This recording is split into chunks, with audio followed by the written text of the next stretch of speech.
به نام خدا. یکی از انواع و اقسام ارزش افزوده هایی که به ملک اراضی و املاک اشخاص تعلق میگیره ارزش افزوده ناشی از مشرفیت هستش یا حق تشرف.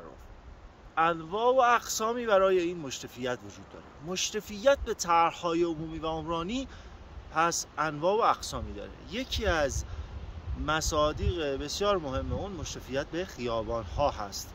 مشرفیت به خیابان باعث تعلق ارزش افزوده ناشی از طرح‌های عمران شهری میشه تا میزان 40% ارزش افزوده تا 40% ارزش افزوده، نه عین زمین.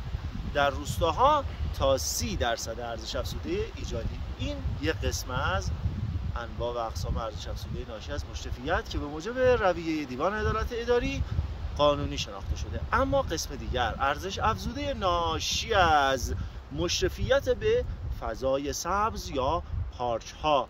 این هم یکی از اقسامی هستش که تا زمان تصویب دستورالعمل تبصره 1 ماده 2 قانون درآمد پایدار توسط وزیر کشور قانونی نبود، اما به موجب مصوبه‌ای که در 28/9/1403 تصویب شد، این هم یکی از اقسام ارزش افزوده های شناخته شد که میتونن شهرداری ها بگیرن که البته غیر قانونیه و باید اقدامات مقتضی در جهت ابطال اون صورت بگیره. چرا؟ چون خلاف قانون لغو حق مرغوبیت سال 1360.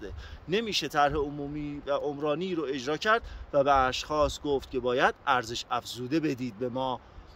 استثنای اون مشرفیت به خیابان هستش که البته با وجود تبصره 4 ماده 10 قانون نحوه خرید و تملک اراضی اشخاص واقع در طرح‌های عمومی و عمرانی، این مشرفیت هم به نظر ما خلاف قانونه، ولی خب رویه دیوان این رو پذیرفته. و السلام.